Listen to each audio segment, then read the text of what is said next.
So if you've been watching my videos, you know I'm going to commit heresy and I'm going to install a display Android head unit for a radio and importantly navigation. So here we go. We're going to make a custom center console and see if we can make it look, half decent and in keeping with the rest of the car. So I'm utilizing a bit of CAD, that's cardboard aided design, and you can see here the mock-ups that I've made to make it look the way I want it. I'm trying for a fairly simple design. What I want to do is carry the finish of the dashboard down through the front panel of the center console, and I'll make the two side panels the red vinyl.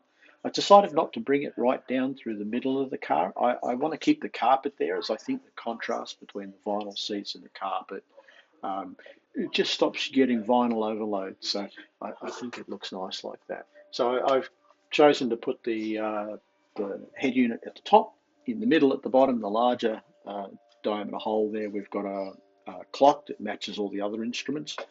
On the left-hand side, we've got a dual USB receptacle. And on the right-hand side, we've got the hazard switch, which we're putting in because my 1970 version did not have a hazard switch. I like to have that. One of the beauties of this design is that they're flat pieces. There's no contouring needed, nothing fancy.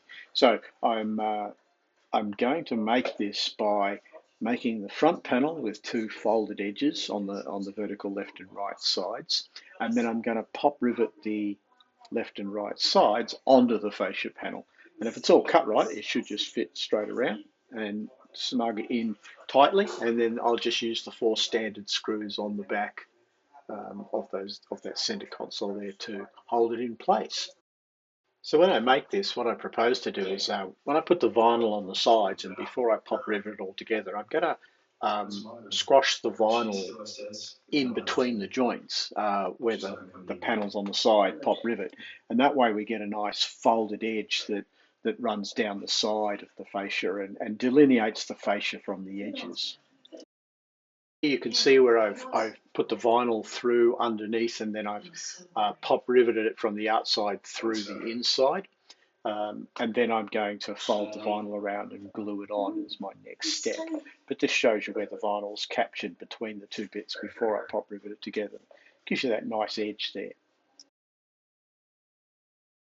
So the next step is to pull the vinyl around on the sides and then with a judicious use of copious amounts of contact adhesive, stretch the vinyl down the sides and wrap it around and glue it in place. And that seems to have gone reasonably well for an amateur.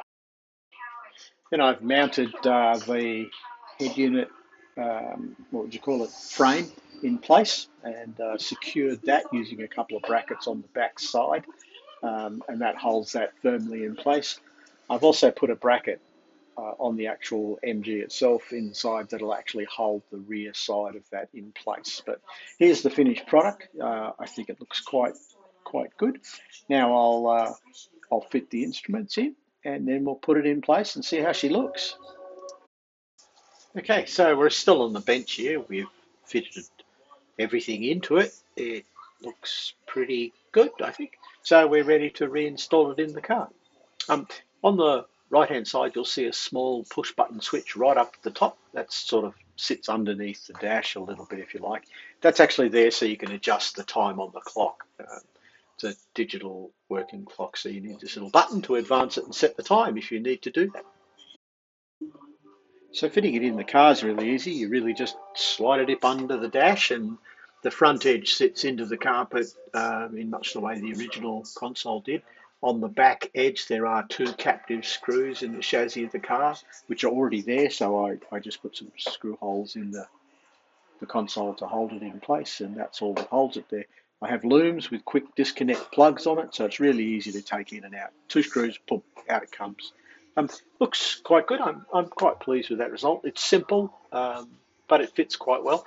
The only thing remaining to be done here is you see the gap underneath the dashboard where it joins the top of the console. I have a rubber U-section strip which will go in there and that will seal that gap, but it'll also stop the 2 bits squeaking together. So I'm calling that a wrap.